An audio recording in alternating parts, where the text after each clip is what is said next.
今地元のレストランに来た時にこういうジープの集まりがありますね。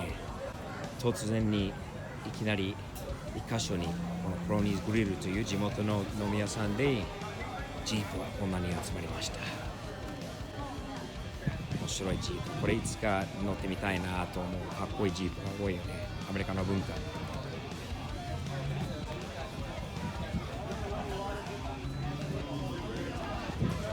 ジェンライトというオフロードグループの柱、そうみたいですね。かっこいい。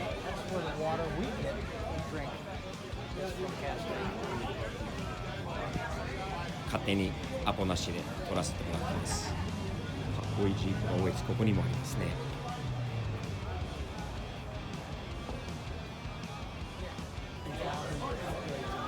I love the grill on this one. It's got that old school 70s kind of look, right?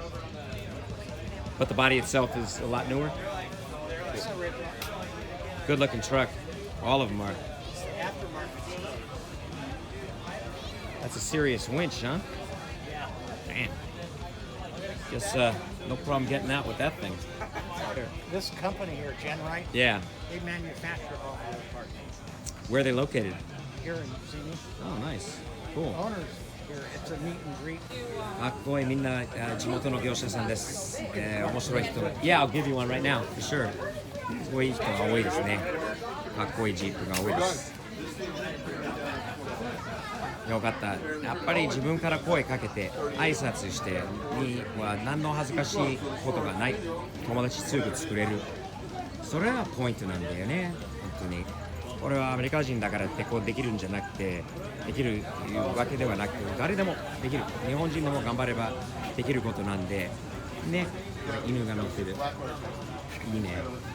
皆さんこの会社チェックしてね。ジェンライト、ジェンライト、シミバレーの業者です。Hey everybody, it's Steve POV here. Check out Genrite in Simi Valley. Came by over here by Cronies, and look what they got, man. The coolest assortment of badass Jeeps. Local company, let's support them. Genrite.